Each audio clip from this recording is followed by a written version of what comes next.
सुधा पर आप सभी का हार्दिक स्वागत और अभिनंदन। ज्ञान सुधा एक उपक्रम है आयुक्तालय कॉलेज शिक्षा राजस्थान का, जिसमें छात्र हित में प्रतियोगी परीक्षाओं की सामग्री उपलब्ध करवाने का प्रयास किया जा रहा है। हम यहाँ राजस्थान लोक सेवा आयोग के तत्वावधान में आयोजित होने वाली सहायक आचार्य हिंदी परीक्षा के संबंध में सतत चर्चा कर रहे हैं। ये सामग्री न केवल असिस्टेंट प्रोफेसर हिंदी एग्जाम के लिए वरन राष्ट्रीय पात्रता परीक्षा नेट सेट आदि परीक्षाओं के लिए भी समुपयोगी है। इसी क्रम में हम कबीर का अध्ययन कर रहे हैं और जो पाठ्यक्रम में समावेशित जो बाबू श्याम सुंदर दास रचित संपादित जो कबीर ग्रंथावली है, उसके अंगों पर और पदों पर हम सतत चर्चा कर रहे हैं। पाठ्यक्रम में गुरुदेव को अंग और विरह को अंग की साखियां समावेशित है तथा 20 पदों का समावेश किया है। हम विरह को अंग पर बात कर चुके हैं। आज हम जो गुरुदेव को अंग की शेष रही साखियां हैं, हम उन पर बात करेंगे। साथ ही कबीर के पक्ष में उन तथ्यात्मक पक्षों पर भी चर्चा कर रहे हैं जो न केवल परीक्षापयोगी है वरन जो एक साहित्य के अध्येता की चिंतन धारा को भी पल्लवित और पोषित करते हैं, हम उन पर बात करेंगे। गुरुदेव को अंग की साखियों पर विचार कर रहे हैं और हमें विदित है कि गुरुदेव को अंग में कबीर ने गुरु की महिमा संबंधी विचारों को इन साखियों में उद्धृत किया है। कबीर मानते हैं कि सद्गुरु के समान कोई सगा अथवा अपना नहीं है और हृदय की शुद्धि के समान कोई दान नहीं है और सद्गुरु ही है जो हृदय की शुद्धि करता है और यही उनका सबसे बड़ा दान है। वो इन साखियों में बार बार ये बात कहते हैं। कबीर की जो साखी जिन साखियों का आज अध्ययन कर रहे हैं, उनमें जो पहली साखी है वो है चौपड़ी मांडी चोहटे अरध उरध बाजार कहे कबीरा राम जन खेलो संत विचार। तो चौपड़ी जो पासों की सहायता से जो खेला जाने वाला एक खेल है, उसकी बात कबीर यहाँ कर रहे हैं। मांडी का मतलब खेल मांड दिया है, खेल रच दिया है। चौहटे का मतलब है चौराहा। अरध उरध ऊपर नीचे। बाजार का मतलब बाजार है, हाट से है। रामजन जो योगी हैं, उनकी बात यहाँ पर कबीर कह रहे हैं। तो यहाँ पर जो त्रिकुटी है उसे चौहट कहा गया है, जो संसार है उसे चौहट कहा गया है। और यदि मनुष्य शरीर की बात की जाए तो त्रिकुटी जो दोनों भुवों के मध्य है, उसमें ऊपर के चक्रों को उरध कहा जाता है और नीचे के चक्रों को अरध कहा जाता है। तो इस त्रिकुटी में आज्ञा चक्र है। इस त्रिकुटी के बीच में कबीर बार बार जो है रहस्यवादी जो शब्दावली है वो लेकर आते हैं। और जब हम कबीर के रहस्यवाद में देखते हैं तो षट चक्रों का वहाँ उल्लेख है, जिनमें मूलाधार, स्वादिष्ठान, मणिपुर, अनाहत चक्र, विशुद्ध चक्र और आज्ञा चक्र। तो यहाँ पर उसी आज्ञा चक्र के संदर्भ में कबीर बात कर रहे हैं। वस्तुतः कबीर ने ऐसे पारिभाषिक शब्दों का प्रयोग किया है जो प्रतीक परक है। उनका जो गूढ़ अर्थ ही उन्हें रहस्यपूर्ण बना देता है। इसलिए इन शब्दों पर हम बात लगातार करेंगे और आगे की कक्षाओं में भी हम इन पारिभाषिक शब्दों पर गहन चर्चा करेंगे। तो यहाँ पर ये जो हमने उरध अरध कहा, उरध जो है जो ऊपर के चक्र हैं और जो अरध है वो नीचे के चक्र हैं। अरध उरध बाजार। तो यहाँ पर इस त्रिकुटी में आज्ञा चक्र की बात की है और कहते हैं, कहा गया है, कबीर कह रहे हैं कि आज्ञा चक्र के खुलने से ही ऊपर और नीचे के मार्ग खुल जाते हैं। ये बात यहाँ पर कबीर कहते हैं कि इस त्रिकुटी पर साधना रूपी चौसर बिछाई गई है। त्रिकुटी पर ही साधना रूपी चौसर का खेल जो है वो बिछाया गया है। रूपक अलंकार यहाँ पर है और उसके ऊपर नीचे बाजार लगा हुआ है। बाजार क्या है? बाजार जो है सांसारिक या कि जो जीवनोपयोगी वस्तुएं हैं उनका क्रय स्थल है। वहां से, उस हाट में से सांसारिक वस्तुएं खरीदी बेची जा सकती है। और इन चक्रों के खुलने से सिद्धि का मार्ग खुल जाता है। जो आज्ञा चक्र है त्रिकुटी में, और जिसके अरध और उरध, नीचे और ऊपर के जो रास्ते हैं, उनके खुलने से सिद्धि का मार्ग खुल जाता है। लेकिन जो राम जन होता है, जो योगी होता है या राम भक्त होता है, उसके लिए जो कबीर ने ये संकेत दिया है कि इस चौसर को सावधानी से खेलो। खेलो संत विचार, अर्थात हठ योग द्वारा जो प्रतिपादित जो कुंभक साधना है, उसके द्वारा उन साधनाओं के चक्कर में ना पड़कर सरल मार्ग सुरति शब्द योग जो है उसको अपनाने की बात कबीर कह रहे हैं कि सुरति शब्द योग की डोर को पकड़ने से ही वह सिद्धि आ जाएगी जो कुंभक और प्राणायाम द्वारा प्राप्त होती है। तो चौपड़ी मांडी चौहटे अरध उरध बाजार, कहे कबीरा राम जन खेलो संत विचार। कबीर कह रहे हैं कि इन भुवों के बीच की जो त्रिकुटी है, वहां पर आज्ञा चक्र है, वहां पर जो एक हाट लगा है, बाजार लगा है, और इसके ऊपर और नीचे ही जो है सिद्धि के मार्ग है। तो वहां पर जाने के लिए कुंभक साधना करनी पड़ती है, जो कि बहुत कठिन है। इसलिए उस साधना की बजाय सुरति शब्द योग को अपनाओ, जिससे कि तुम्हें स्वतः ही सिद्धि आ जाएगी, जो कि कुंभक या प्राणायाम द्वारा बात स्पष्ट होती है। यहाँ पर यदि हम राम जन की बात करें, तो इस राम जन में कबीर को भी एक अर्थ लिया जा सकता है और संत का भी एक अर्थ हो सकता है विशेषण के रूप में, कि राम के भक्त संत जन इसे विचार करके खेलो, या फिर किंतु खेलो संत विचार। यहाँ पर राम जन को कबीर का विशेषण मानना अधिक उचित होगा। तो यहाँ पर जो अरध उरध बाजार की भी बात की गई है, जहाँ पर अपान वायु और ऊर्ध्व वायु की बीच में कुंभक किया जाता है, तो ये बात यहाँ पर की जाती है। तो प्रकारांतर से उस शब्दावली का जिक्र है। और कबीर भी, जो गोरखनाथ ऊपर अपान वायु और ऊर्ध्व वायु की बात करते हैं, कबीर ने भी ऊपर और नीचे के चक्रों की बात कही है। लेकिन कबीर का वैशिष्ट्य है कि सिद्ध और नाथ संप्रदायों की तांत्रिक साधना द्वारा जो सिद्धियां प्राप्त होती है, वे कबीर के अनुसार सुरति शब्द योग से ही प्राप्त हो सकती है, जिससे कुंभक आदि कष्ट साध्य साधनाओं की आवश्यकता नहीं पड़ती।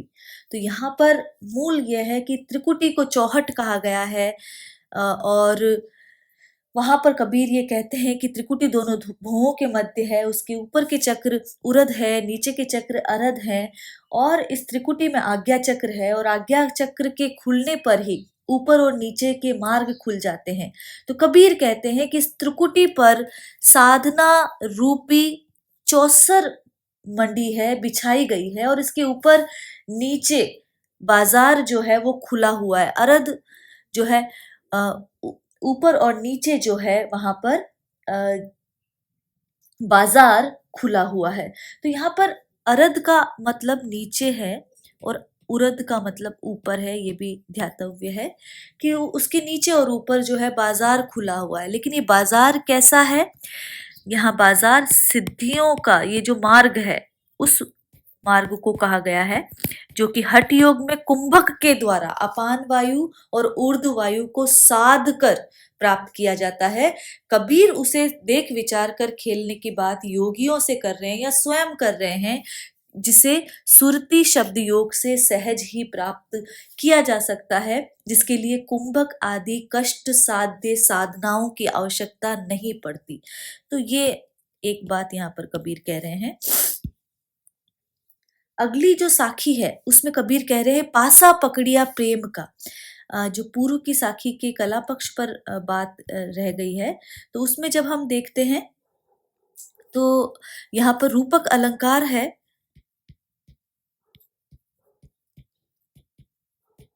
व्यंजना प्रधान शैली है कबीर की, और अंत्यानुप्रास अलंकारों का प्रयोग यहाँ पर किया गया है। आगे की जो साखी है पासा पकड़िया प्रेम का, सारी किया शरीर शरीर रूपी चौपड़ की बात यहाँ पर भी किया जा रहा है। सतगुरु दाव बताइया, यहाँ पर दाव शब्द मिलता है कई जो ग्रंथावलियां हैं। खैले दास कबीर, तो यहाँ पर जो कबीर कह रहे हैं, सारी का मतलब है चौसर। पासा पकड़िया प्रेम का, प्रेम रूपी जो पासे की बात कही जा रही है, और शरीर रूपी चौसर की यहाँ सारी का चौसर, चौसर के उस कपड़े के लिए आया है जिसे बिसात कहते हैं, इसी पर चौसर खेला जाता है। तो यहाँ पर कबीर कह रहे हैं कि कबीर ने प्रेम की गोटी पकड़ी है, प्रेम का पासा पकड़ा है, और शरीर रूपी बिसात पर वह सद्गुरु जो दाव बताते हैं उसी के अनुसार यहाँ पर खेल खेल रहे हैं, चौसर खेल रहे हैं, उसी दाव से चौसर खेल रहे हैं। अर्थात कबीर जो है गुरु का बताए मार्ग का वहां अनुगमन कर रहे हैं। तो यहाँ पर ये कहते हैं कि कबीर ने प्रेम की पासा पकड़ा है और शरीर रूपी बिसात पर वह सतगुरु जो दाव बताते हैं उसी दाव से खेले दास कबीर जो है चौसर खेल रहे हैं कि सतगुरु का मार्ग वहां प्रेम का मार्ग है, ये बात कबीर कह रहे हैं, और उसी प्रेम के मार्ग का अनुसरण जो है वो कबीर कर रहे हैं। ये बात यहाँ पर कबीर ने बार बार कही है। तो यहाँ पर जो शरीर रूपी बिसात की बात की गई है, प्रेम रूपी पासे की बात की गई है, सांग रूपक अलंकार है, और साथ ही अंत्यानुप्रास अलंकार का प्रयोग कबीर ने किया है। हालांकि ये प्रयोग अनायास हुए हैं। सतगुरु हमसु रीझी करी एक कया परसंग, बरसा बादल प्रेम का भीजी गया सब गम अंग। तो यहाँ पर अर्थ हमने लिखे हैं। सतगुरु गुरुदेव को कहा है, हमसु का मतलब है मुझसे, रीझी करी प्रसन्न होकर, खुश होकर, प्रेम वश, ये अर्थ निकलता है। प्रसंग का मतलब है बात या कोई उक्ति या उपदेश। बरसिया बादल प्रेम का, ज्ञान रूपी जो बादल है उसकी बात यहाँ पर कही गई है। तो सतगुरु हमसो रीझी कर एक कया प्रसंग, बरसिया बादल प्रेम का भीजी गया सब अंग। कि सतगुरु ने हमसे रीझ कर, प्रसन्न होकर एक गूढ़ बात बताई, एक उक्ति बताई, एक रहस्य की बात हमें बतलाई, जिससे क्या हुआ, जिससे प्रेम का जो बादल है वो बरसा, ज्ञान रूपी जो बादल है वो बरसा, और उसमें हमारे सभी अंग भीग गए, अर्थात हम उसमें पूर्ण रूपेण भीग गए उस परम तत्व में। तो यहाँ पर भी रूपक अलंकार है और अंत्यानुप्रास अलंकार की छटा जो है वो देख सकते हैं। तो यहाँ पर भी गुरु का जो महात्म्य है वो कबीर बतला रहे हैं। फिर यहाँ पर कबीर बादल प्रेम का, हम परि बरसा आय, अंतर भीगी आत्मा हरि भई बन राय। बन राय जो वनराजी है उसकी बात यहाँ पर कबीर कह रहे हैं, वन राशि की बात कबीर कह रहे हैं, जो कानन है उसकी बात कबीर कह रहे हैं। कबीर बादल प्रेम का, तो बादल किसका रूपक है यहाँ पर, ज्ञान का और भक्ति का रूपक है। हम परि बरसा, बरस गया, हम पर जब बरस गया गुरु की कृपा से, उसकी बात कबीर कह रहे हैं। तो कबीर का कहना है कि सतगुरु के बताए मार्ग से प्रेम का जो बादल है, ज्ञान का जो बादल है, हमारे ऊपर, ऊपरी मतलब हमारे ऊपर बरसने लगा। अंतरी भीगी आत्मा, तो उससे क्या हुआ, हमारा जो अंतरात्मा या अंतस्थल जो है वो भीग गया। और बनराई कैसी है, जो जीवन रूपी वनराजी है, वनराशि है, वो हरी भरी हो गई। तो यहाँ पूरी साखी में रूपक अलंकार है और अंत्यानुप्रास अलंकार का प्रयोग है, जिसमें कबीर कह रहे हैं कि सतगुरु के बतलाए मार्ग के अनुसार हमें ज्ञान की प्राप्ति हुई, और वो ज्ञान प्रेम रूपी बादल हम पर बरस गया। उस बादल के बरसने से हमारा जो अंतरात्मा है, हमारे जो अंतस्थल है, हमारा जो आंतरिक स्थल है, वो भीग गया, और उससे क्या हुआ, जो जीवन रूपी राशि है, जीवन रूपी जो वन है वो हरा भरा हो गया, अर्थात परम तत्व की प्राप्ति उसे हो गई। तो यहाँ पर जंगल हरे भरे हो गए थे, साधक ज्ञान से परिपूर्ण हो गया है, ये अर्थ लेना चाहिए। पूरा रूपक अलंकार है यहाँ पर। अगला जो पद है उसमें कबीर कहते हैं, पूरे सु परचा गया, सब दुख मेल्या दूरी, निर्मल कीनी आत्मा, ताथे सदा हजूरी। तो यहाँ पर कबीर कहते हैं कि मेल्या का मतलब है फेंक दिया, निकल गया, ये बात यहाँ पर कबीर कह रहे हैं, दूर कर दिया।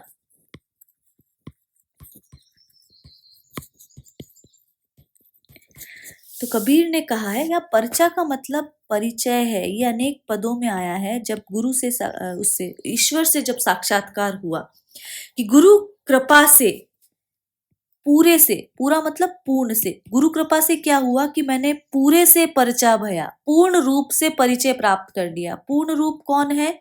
ईश्वर है। और जीवात्मा क्या है? अपूर्ण है। तो गुरु के बताए मार्ग से मैंने पूर्ण से परिचय पा लिया, सब दुख मेलिया दूर।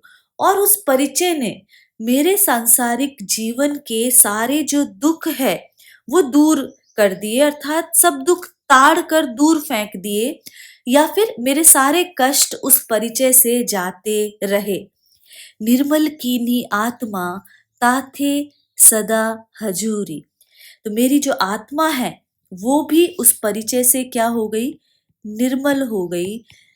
जो मलिन थी वो विकार जो है वो दूर हो गए, और मेरी जो पूर्ण रूपेण शुद्धि हो गई। निर्मल का तात्पर्य यहाँ पर शुद्ध से है, विमल से है। तो मेरी आत्मा पूर्ण रूपेण शुद्ध हो गई। इसीलिए अब मुझे ब्रह्म का साक्षात्कार मुझ में सदैव विद्यमान रहता है, ताते सदा हुजूरी। इसीलिए वो जो साक्षात्कार का जो भाव है, वो जो अनुभूति है, वो मुझ में सदैव हाजिर रहती है, मुझ में सदैव उपस्थित रहती है। ये बात कबीर कह रहे हैं। तो कबीर की जो साखियां हैं, जो गुरुदेव को अंग में समावेशित हैं, वो 35 साखियां हैं जिनका हमने अध्ययन किया है। जब हम विरह को अंग को देखते हैं तो वहां 45 साखियों का अध्ययन हमने किया है। लगभग जो 59 अंग है वो कबीर ग्रंथावली में बताए गए हैं, और जिनमें विभिन्न जो साखियों का समावेश किया गया है। कबीर ग्रंथावली के संबंध में और कबीर के संबंध में उन महत्वपूर्ण तथ्यों की हम बात करते हैं जो सतत परीक्षाओं में पूछे जाते रहे हैं और पूछे जाने की संभावना है। तो कबीर की भाषा पर बहुत प्रश्न बनते हैं। कबीर की भाषा जन चेतना की पक्षधर रही है और इसे अलग अलग संज्ञाएं दी गई है। जब हम पंचमेल खिचड़ी कहते हैं तो वो बाबू श्याम सुंदर दास ने अपने ग्रंथ कबीर ग्रंथावली में उसका उल्लेख किया है। सदुकड़ी कहते हैं तो हिंदी साहित्य का जो इतिहास है उसमें शुक्ल उसे सदुकड़ी भाषा कहते हैं। बनारसी बोली डॉक्टर राम कुमार वर्मा हिंदी साहित्य के आलोचनात्मक इतिहास में कहते हैं।